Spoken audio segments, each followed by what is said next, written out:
Hi students, welcome back to Rishi's classes.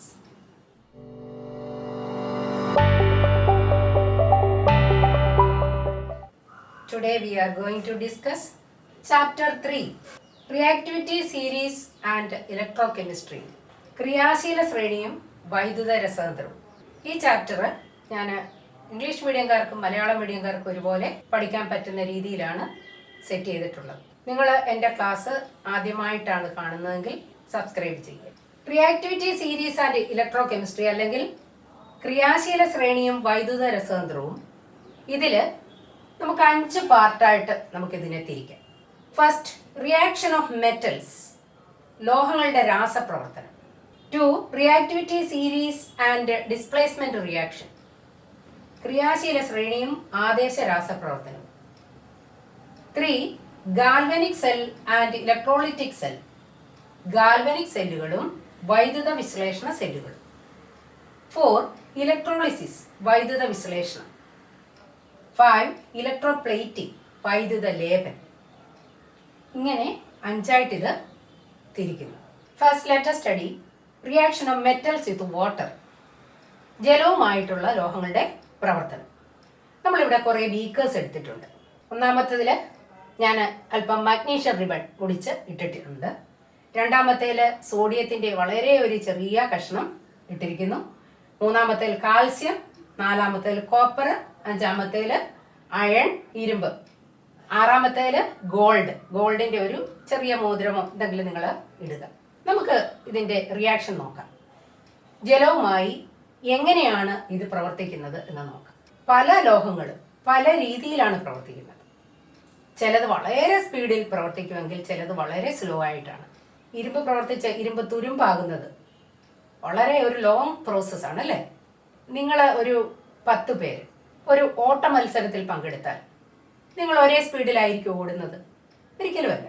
നല്ല കഴിവുള്ളവർ ഓടി ഫസ്റ്റിലെത്തും. അങ്ങനെ ഫസ്റ്റ്, സെക്കൻഡ്, തേർഡ്, അങ്ങനെ 10 പേരും 10 സ്പീഡിലായിരിക്കും ഓടുന്നത്. അതേപോലെ ജലവുമായിട്ടുള്ള പ്രവർത്തനം, റിയാക്ഷൻ ഒരേ സ്പീഡിലല്ല. നമുക്ക് നോക്കാം എങ്ങനെയാണ്. മഗ്നീഷ്യം ജലത്തിൽ ഇട്ട് കഴിഞ്ഞാൽ മഗ്നീഷ്യം ജലവുമായി പ്രവർത്തിക്കുന്നു. അത് ചൂടുള്ള വെള്ളമാണെങ്കിൽ കൂടുതൽ സ്പീഡിൽ പ്രവർത്തിക്കും. തണുത്ത ജലത്തിലും മഗ്നീഷ്യം പ്രവർത്തിക്കും. എന്നാലും കുറെ കൂടെ നല്ലതുപോലെ റിയാക്ഷൻ നമുക്ക് കാണാൻ പറ്റുന്നത് ചൂടുള്ള വെള്ളത്തിലാണ്. മഗ്നീഷ്യം ജലവുമായിട്ട് പ്രവർത്തിച്ചാൽ കിട്ടുന്നത് Mg + H2O, മഗ്നീഷ്യം പ്ലസ് ജലം. നമുക്ക് കിട്ടുന്നത് magnesium hydroxide MgOH2 plus hydrogen. സാധാരണയായിട്ട് ലോഹങ്ങൾ ജലവുമായി പ്രവർത്തിച്ചാൽ നമുക്ക് കിട്ടുന്ന വാതകം ഹൈഡ്രജൻ വാതകമാണ്. ഇവിടെ മഗ്നീഷ്യം ജലവുമായി പ്രവർത്തിക്കുമ്പോൾ മഗ്നീഷ്യം ഹൈഡ്രോക്സൈഡും ഹൈഡ്രജനും കിട്ടുന്നു. രണ്ടാമത് sodium reacts vigorously with water. വളരെ തീവ്രമായ പ്രവർത്തനമാണ് സോഡിയത്തിനുള്ളത്. അതുകൊണ്ട് നിങ്ങൾ സോഡിയം എടുക്കുന്നത് വളരെ ചെറിയ ഒരളവ് മാത്രമേ എടുക്കാവൂ. അത് ഓടി നടന്ന് കത്തുന്നതായിട്ട് നമുക്ക് കാണാം. കാൽസ്യവും വളരെ വേഗത്തിൽ തന്നെ പ്രവർത്തിക്കുന്നതായിട്ട് കാണാം. കോപ്പർ പ്രവർത്തിക്കുന്നതായിട്ടേ കാണുന്നില്ല. അത് ചൂടുവെള്ളത്തിലായാൽ പോലും കോപ്പർ പ്രവർത്തിക്കുന്നില്ല. ചെമ്പ് കഷ്ണം ജലവുമായി പ്രവർത്തിക്കുന്നില്ല. അയണും തണുത്ത വെള്ളവുമായി പ്രവർത്തനമില്ല. ചൂടുവെള്ളത്തിൽ തന്നെ ബുദ്ധിമുട്ടാണ്. അത് സൂപ്പർ ഹീറ്റഡ് സ്റ്റീം, അതായത് നല്ല നീരാവിയുമായിട്ടാണ് പ്രവർത്തിക്കുന്നത്. എന്നാലും ചൂടുവെള്ളത്തിൽ ചെറിയ പ്രവർത്തനം ഉണ്ട്. ഹീറ്ററുമായിട്ട് ബന്ധിപ്പിക്കുന്ന പൈപ്പുകൾ ഇരുമ്പോണ്ടുള്ളതായിരുന്നു പണ്ട് കാലത്ത്. പക്ഷേ അതെന്താണ്, കാലക്രമേണ അതിന് ഹോള് വീഴും. അതായത് എന്താണ്, ഇരുമ്പ് ഈ സ്റ്റീമുമായിട്ട് പ്രവർത്തിച്ച് അതിന് കൊറോഷൻ ഉണ്ടാകുന്നതാണ്, നാശനം ഉണ്ടാകുന്നതാണ്. അപ്പം അതുകൊണ്ട് ഇപ്പം നമ്മൾ അങ്ങനെയുള്ള പൈപ്പുകളല്ല ഉപയോഗിക്കുന്നത്. ഗോൾഡിന് ഒരു പ്രവർത്തനവുമില്ല. സ്റ്റീമിലും ഇല്ല, തണുത്ത വെള്ളത്തിലോ ചൂടുവെള്ളത്തിലോ സ്റ്റീമിലോ അതിന് പ്രവർത്തനം ഇല്ല. അതുകൊണ്ട് തന്നെയാണ് നമ്മൾ കൂടുതലും സ്വർണ്ണ ആഭരണങ്ങൾ ഉപയോഗിക്കുന്നത്. കാരണം അതിന് കൊറോഷൻ, അതിന് നാശനമേ ഇല്ല. ചുറ്റുപാടുമായിട്ടുള്ള ജലമായിട്ടോ ഓക്സിജനുമായിട്ടോ ഒന്നുമായിട്ട് അതിന് പ്രവർത്തനം ഇല്ല. ഇതൊരു ഗെയിമാണെന്ന് കരുതിയാൽ ഇതിൽ ഫസ്റ്റിൽ വന്നയാൾ ആരാണ്? ഏറ്റവും സ്പീഡിൽ ഇവിടെ പ്രവർത്തനം നടന്ന ആരാണ്? ആർക്കാണ്? സോഡിയത്തിന് ഫസ്റ്റ്. ഇനി അടുത്ത സ്ഥാനം കിട്ടിയത് കാൽസ്യം, 3-ാം സ്ഥാനം മഗ്നീഷ്യം, 4-ാം സ്ഥാനം അയൺ. പിന്നെ കോപ്പറിനും ഗോൾഡിനും പ്രവർത്തനമില്ല. എന്നാലും നമുക്ക് പറയാം കോപ്പർ 5, ഗോൾഡ് 6. ഡിക്രീസിങ് ഓർഡർ, അവരോഹണ ക്രമത്തിൽ നമുക്ക് എങ്ങനെ എഴുതാം? First sodium Na, then calcium, then magnesium, iron, then copper, then gold. ഇങ്ങനെ വ്യത്യസ്ത അളവിലാണ് ഇതിൻ്റെ രാസപ്രവർത്തനം. So we can say sodium reacts vigorously with water, calcium and magnesium also reacts with water, iron reacts with very hot water or superheated steam, copper and gold has no reaction with water. When metals react with water, it produces an alkali and hydrogen gas is also formed. Mg plus H2O, MgOH twice plus H2. Na plus H2O, NaOH plus H2. Next is reaction of metals with air. ലോഹങ്ങൾ വായുവുമായുള്ള പ്രവർത്തനം, ഓക്സിജനുമായുള്ള പ്രവർത്തനം. നമ്മൾ magnesium, copper, gold, sodium, aluminium ഇത്രയും metals എടുത്തിരിക്കുന്നു. ഇത് എങ്ങനെയൊക്കെയാണ് ഇതിൻ്റെ റിയാക്ഷൻ എന്ന് നോക്കാം. സോഡിയം മെറ്റൽ പുതുതായിട്ട് കട്ട് ചെയ്താൽ it has a shining appearance. നിങ്ങൾ പഠിച്ചിട്ടുണ്ട്. It is called metallic lustre. പുതുതായി മുറിച്ച ഭാഗത്തിന് ഒരു തിളക്കം ഉണ്ടായിരിക്കും. അതിനാണ് ലോഹദ്യുതി അല്ലെങ്കിൽ മെറ്റാലിക് ലസ്റ്റർ എന്ന് പറയുന്നത്. അല്പസമയം കഴിയുമ്പോൾ അതിൻ്റെ തിളക്കം നഷ്ടപ്പെടുന്നതായിട്ട് കാണാം. It fades. എന്തായിരിക്കും അതിൻ്റെ കാരണം? Metal, that is sodium, reacts with oxygen, Na2O, sodium oxide is formed. This sodium reacts with water. Water means അന്തരീക്ഷത്തിലുള്ള മോയ്സ്ചർ. റിയാക്ട് ചെയ്യുമ്പോൾ NaOH പ്ലസ് ഹൈഡ്രജൻ, ഈ sodium hydroxide, carbon dioxide അതും അറ്റ്മോസ്ഫിയറിൽ തന്നെയുണ്ട്, CO2, sodium carbonate is form. സോഡിയത്തിന്റെ ഓക്സിജനിലുള്ള reaction vigorous ആണ്. നമുക്ക് പുറത്ത് സോഡിയം വെക്കാനേ പറ്റില്ല. അതുകൊണ്ട് തന്നെ നമ്മൾ എന്തിലാണ് സൂക്ഷിക്കുന്നത്? അത് കെറസിലാണ് സൂക്ഷിക്കുന്നത്. സോഡിയം, പൊട്ടാസ്യം ഇത്രയ്ക്ക് റിയാക്റ്റീവ് ആണ്. അത് പുറത്ത് നമുക്ക് വെക്കാൻ പറ്റില്ല. അപ്പം പുറത്ത് വെച്ചാൽ ഉണ്ടാകുന്ന സംഭവം ഇതാണ്. സോഡിയം ഓക്സൈഡ് ആയും സോഡിയം ഹൈഡ്രോക്സൈഡ് ആയും സോഡിയം കാർബണേറ്റ് ആയും മാറുന്നു. അങ്ങനെ സോഡിയം അല്ലാതാകുന്നു. കൊറോഷൻ വേഗം നടക്കുന്ന ഒരു ഒന്നാണ് സോഡിയം. സോഡിയം ഓക്സിജനിൽ പ്രവർത്തിച്ച് സോഡിയം ഓക്സൈഡും സോഡിയം ഹൈഡ്രോക്സൈഡും സോഡിയം കാർബണേറ്റും ഉണ്ടാകുന്നു. സോഡിയം വളരെ വിഗറസ് ആയിട്ട് ഓക്സിജനിൽ പ്രവർത്തിക്കുന്നതാണ്. നെക്സ്റ്റ്, അപ്പോൾ നമ്മൾ സോഡിയം എടുത്തു. Next you take magnesium. Magnesium നിങ്ങൾക്കറിയാം, സ്കൂളിലൊക്കെ മഗ്നീഷ്യം റിബൺ ചുറ്റി വെച്ചിരിക്കുന്നുണ്ട് അല്ലേ? അതിൻ്റെ പുറത്ത് എപ്പോഴും ഒരുതരം ഫ്ലേക്സ് വന്ന് നിൽക്കുന്നതായിട്ട് കാണാം. അത് മഗ്നീഷ്യത്തിൻ്റെ ഓക്സൈഡാണ്. അപ്പോൾ മഗ്നീഷ്യവും വായുവിൽ എന്ത് സംഭവിക്കുന്നു? അതിന് മഗ്നീഷ്യം ഓക്സൈഡ് ഉണ്ടാക്കുന്നു. മഗ്നീഷ്യം വായുവിൽ തുറന്നു വെച്ചിരുന്നാൽ Mg+O2 gives MgO. ബാലൻസ് ചെയ്യണമെങ്കിൽ എന്ത് ചെയ്താൽ മതി? ഇവിടെ 2 O ഉണ്ട്, അതുകൊണ്ട് ഇവിടെ 2 കൊടുക്കുക, ഇവിടെ 2. മഗ്നീഷ്യം ഓക്സൈഡ് ഉണ്ടാകും. ഇനി നെക്സ്റ്റ് കോപ്പർ. കോപ്പർ വായുവിൽ തുറന്നു വെച്ചിരുന്നാൽ കോപ്പറിന് റിയാക്ഷൻ ഒന്നും ഇല്ല. ഒരു പീസ് എടുത്ത് വെച്ച് നമ്മൾ നോക്കിക്കഴിഞ്ഞാൽ കുറേ കഴിഞ്ഞാലും അത് അങ്ങനെ തന്നെ ഇരിക്കും. പിന്നെ കാലക്രമേണയാണ് നമ്മൾ പഠിച്ചത് എന്ത്? അറ്റ്മോസ്ഫിയറിലെ ഓക്സിജനും വാട്ടർ മോയ്സ്ചറും എല്ലാം ചേർന്നിട്ട് ബെർഡിഗ്രീസ്, ക്ലാവ് എന്ന് പറയുന്ന സാധനം ഉണ്ടാകുന്നത് കുറേ കഴിഞ്ഞിട്ട് ആണ്. Copper, basic copper carbonate is called verdigris. അത് കുറേ കാലം എടുക്കും. ഇനി next, what about aluminium? Aluminium vessels പുതുതായിട്ടുള്ളതിന് നല്ല തിളക്കമുണ്ട്, നിങ്ങൾക്കറിയാം.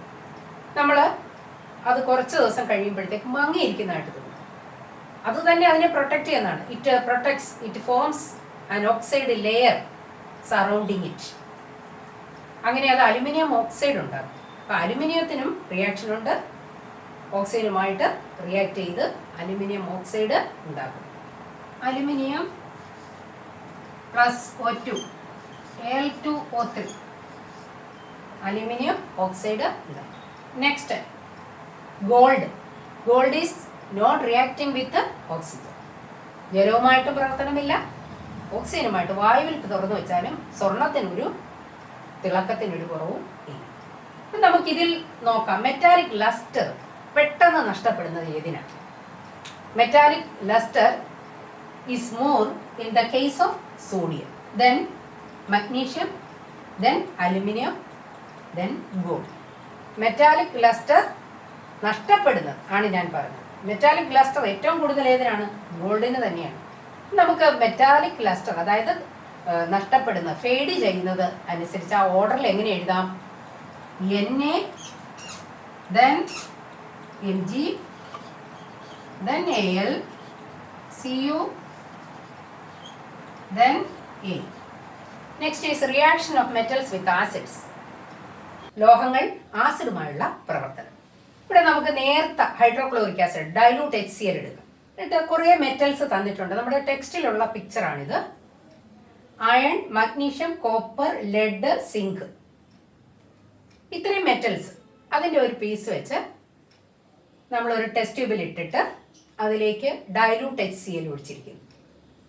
റിയാക്ഷൻ നമുക്ക് നോക്കാം. ഏതിലായിരിക്കും ഏറ്റവും കൂടുതൽ? പിക്ചറിൽ നിന്ന് തന്നെ നമുക്ക് മനസ്സിലാക്കാം മഗ്നീഷ്യത്തിലാണ് ഏറ്റവും കൂടുതൽ റിയാക്ഷൻ നടന്നിട്ടുള്ളത്. Magnesium first, next zinc, next iron, then lead, then copper. Copper റിയാക്ഷനേ ഇല്ല. ഇവിടെ ഡൈലൂട്ട് ഹൈഡ്രോക്ലോറിക് ആസിഡിന് പകരം ഡൈലൂട്ട് സൾഫ്യൂരിക് ആസിഡ് ആകാം. Some metals reacts vigorously with acids, but some metals reacts very slowly with acids. Some metals do not react with acids.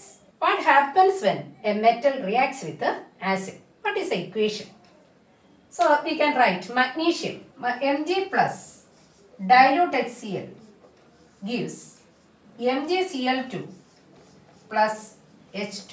So most of the metals react with acid and corresponding salts and hydrogen gas is formed.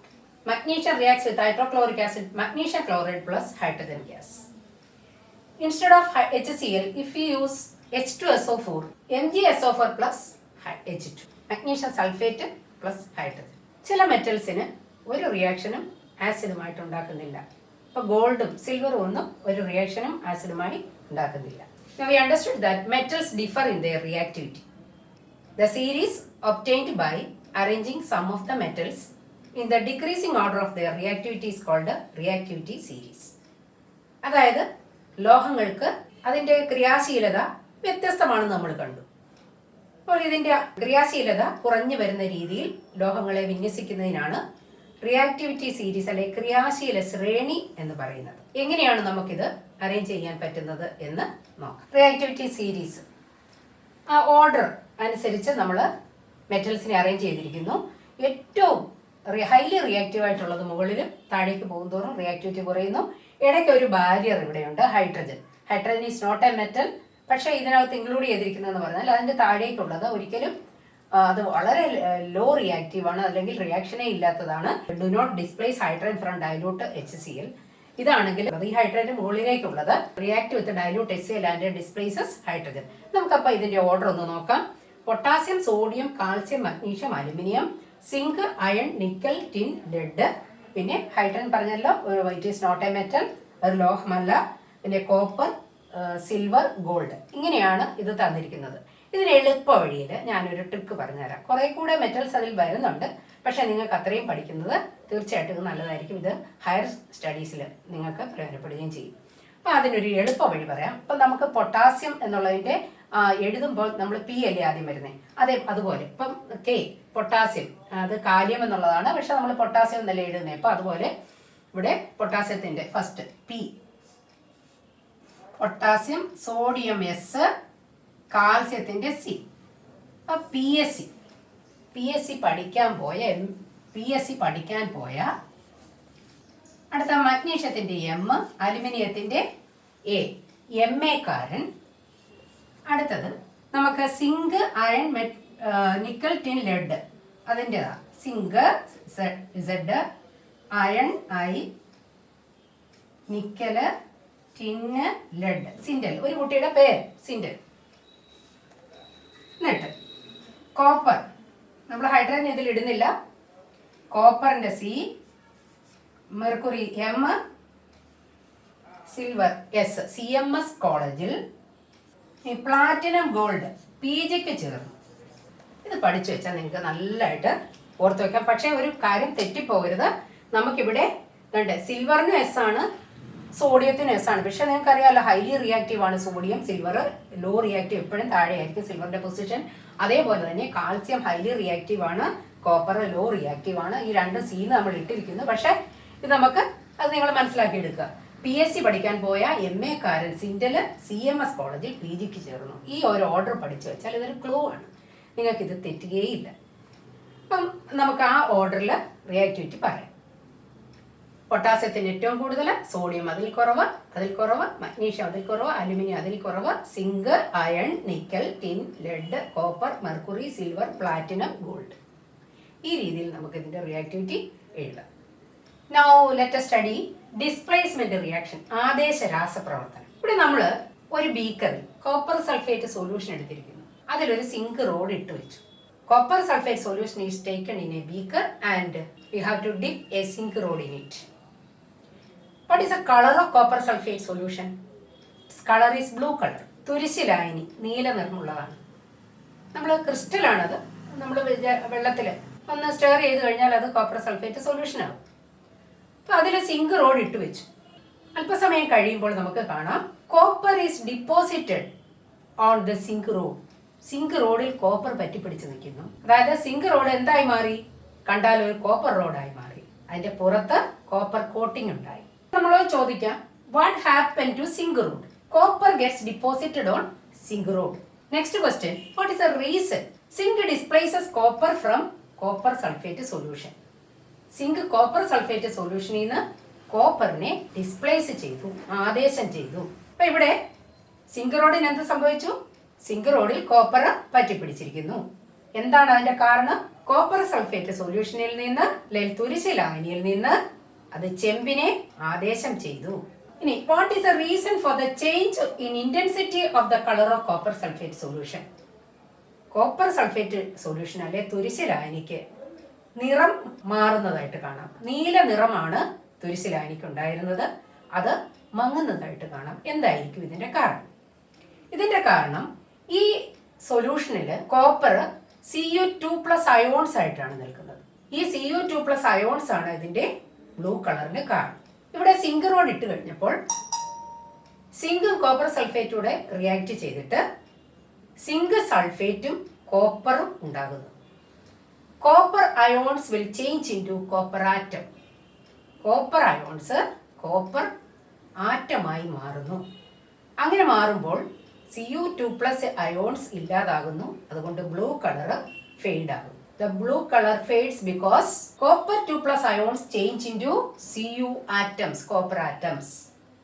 Equation zinc plus Zn plus CuSO4, ZnSO4 plus Cu. ഇത് മനസ്സിലാക്കി തരാൻ നിങ്ങൾക്ക് ഞാനൊരു example പറഞ്ഞുതരാം. ഇവിടെ copper sulphate എന്ന് പറയുന്നത്, copper എന്ന് പറയുന്നത് മദർ എന്നിരിക്കട്ടെ, അമ്മ, സൾഫേറ്റ് മകൻ, സൺ. ഇവർ വളരെ സന്തോഷത്തെ കഴിയുകയായിരുന്നു. അവിടേക്കാണ് മകൻ ഒരു പെണ്ണിനെ കല്യാണം കഴിച്ചുകൊണ്ട് വന്നത്. അത് സിങ്ക്. വന്നു കഴിഞ്ഞപ്പോൾ സിങ്ക് എന്താണ്? മോർ റിയാക്റ്റീവ് പറഞ്ഞാൽ ആളിച്ചിരി കേമിയ. വന്നിട്ട് എന്ത് ചെയ്തു? അമ്മയും മോനെയും തെറ്റിച്ചിട്ട് സിങ്ക് വന്ന മരുമകളും മകനും കൂടെ ചേർന്നു അമ്മയെ പിടിച്ച് പുറത്താക്കി. ഇത്രയും ചിന്തിച്ചാൽ മതി. അപ്പം നമുക്ക് ഹൈലി റിയാക്റ്റീവ് മെറ്റൽ ആണെങ്കിൽ ലോ റിയാക്റ്റീവ് മെറ്റലിന്റെ സോൾട്ട് സൊല്യൂഷനിൽ നിന്ന് ആ മെറ്റലിനെ ഡിസ്പ്ലേസ് ചെയ്യുന്നു. Highly reactive metal displaces a low reactive metal from its salt solution. അതായത് ക്രിയാശീലം കൂടിയ ലോഹം ക്രിയാശീലം കുറഞ്ഞ ലോഹത്തിന്റെ ലവണ ലായനിയിൽ നിന്ന് ആ ലോഹത്തെ ആദേശം ചെയ്യുന്നു. 2 beakers are taken. In one of the beaker, copper sulfate solution is taken and iron nail is put on it. In the other, ferrous sulfate solution is taken and copper nail is put on it. അതായത് copper sulphate ലായനിയിൽ ഒരു ഇരുമ്പ് ആണി ഇട്ടിരിക്കുന്നു, ferrous sulphate ലായനിയിൽ ഒരു ചെമ്പാണിയും ഇട്ടിരിക്കുന്നു. ഇതിലേതിൽ reaction നടക്കും? രണ്ടിലും നടക്കുമോ? നടന്ന് ഡിസ്പ്ലേസ് ചെയ്യാനുള്ള കഴിവ് ഏതിനാണ്? നമുക്ക് നോക്കാം. നമ്മൾ ഇവിടെ നോക്കേണ്ടത് റിയാക്ടിവിറ്റി സീരീസ് നമുക്കറിയണം. ഈ ഇട്ടിരിക്കുന്ന മെറ്റൽ മുകളിലാണോ അതിൻ്റെ പൊസിഷൻ താഴെയാണോ എന്ന് നോക്കിയാൽ മതി. അയൺ ആണോ കോപ്പർ ആണോ പൊസിഷനിൽ മുകളിൽ? നോക്കിക്കേ, ഇവിടെ നമ്മൾ നോക്കുക, അയൺ, കോപ്പർ താഴെയാണ്. പൊസിഷൻ കമ്പയർ ചെയ്യുമ്പോൾ മുകളിലുള്ളത് അയൺ ആണെങ്കിൽ തീർച്ചയായിട്ടും അവിടെ എന്ത് നടക്കും? ഡിസ്പ്ലേസ്മെന്റ് നടക്കും. കാരണം നമ്മൾ പഠിച്ചു, highly reactive metal displaces low reactive metal from it salt solution. അപ്പോൾ ഇവിടെ ഹൈലി റിയാക്റ്റീവ് അയൺ ആണ് ഇവിടെ നടന്നത്. ഇനി തിരിച്ച് അയൺ സൾഫേറ്റിൽ നമ്മൾ കോപ്പർ ഇട്ടിരിക്കുന്നു. അയണിന്റെ പൊസിഷൻ മുകളിലും കോപ്പറിന്റെ പൊസിഷൻ താഴെയുമാണ്. അപ്പോൾ പൊസിഷൻ താഴെയുള്ളത് ഇട്ടാൽ എന്ത് നടക്കുന്നില്ല? റിയാക്ഷൻ നടക്കുന്നില്ല. അപ്പോൾ ഇതേപോലെ നിങ്ങൾക്ക് ക്വസ്റ്റ്യൻസ് എക്സാമിന് വരാം. പഠിച്ചു വെച്ചോണം. റിയാക്ടിവിറ്റി സീരീസ് അറിയാമെങ്കിൽ മുകളിലുള്ളതാണ് ഇട്ടതെങ്കിൽ തീർച്ചയായിട്ടും റിയാക്ഷൻ നടക്കും. അത് താഴെയുള്ള മെറ്റലാണ് ഇട്ടതെങ്കിൽ തീർച്ചയായിട്ടും അതിന്റെ റിയാക്ഷൻ നടക്കുന്നില്ല. ഈ ഡിസ്പ്ലേസ്മെന്റ് റിയാക്ഷൻ നടന്നത് നേച്ചർ ഓഫ് അയോൺസ് വെച്ച് നമുക്ക് ചിലപ്പോൾ എക്സാമിന് വരും. ഇത് വളരെ ശ്രദ്ധിച്ചിരിക്കണം. കാരണം നിങ്ങൾക്കിത് ഇച്ചിരി പൊതുവെ കുട്ടികൾക്ക് ഇച്ചിരി ബുദ്ധിമുട്ടുള്ള ഒരു പോർഷനാണ്. ഇവിടെ നമ്മൾ നോക്കേണ്ടത് ഒരു മെറ്റൽ ഏതായാലും എന്തായാലും ഒറ്റയ്ക്ക് ഇരിക്കുമ്പോൾ അതിൻ്റെ അയോൺസിൻ്റെ ഓക്സിഡേഷൻ സ്റ്റേറ്റ് 0 ആണ്. അപ്പം നിങ്ങളിത് കുറച്ച് പഠിച്ചു വെക്കുന്നത് നല്ലതാണ്. ഇപ്പോൾ ഹൈഡ്രജൻ +1, പിന്നെ സോഡിയം ഫസ്റ്റ് ഗ്രൂപ്പ് എല്ലാം +1 ആണ്. പിന്നെ നിങ്ങൾ നോക്കേണ്ടത് ഇതിൻ്റെ റാഡിക്കലായിട്ട്, അതായത് ചാർജ് ഉള്ള ഗ്രൂപ്പ് ഓഫ് ആറ്റംസ് ആണ് റാഡിക്കൽസ്. അപ്പോൾ റാഡിക്കൽസ് ആയിട്ട് നമുക്ക് SO4 ഒരുമിച്ച് എഴുതാം. SO4 2-. അപ്പോൾ ഇവിടെ ഓക്സിഡേഷൻ സ്റ്റേറ്റ് എന്ന് പറഞ്ഞാൽ ഓക്സീകരണാവസ്ഥ. അപ്പം സിങ്ക് ഒറ്റയ്ക്ക് നിൽക്കുന്നതിന് 0, സൾഫേറ്റ് 2-. അപ്പം ഇവിടെ 2- ഇതും കൂടെ ചേർന്നാൽ 0 ആകണം. അപ്പം എന്ത് എഴുതാം? നമുക്ക് 2+ എന്ന് എഴുതാം.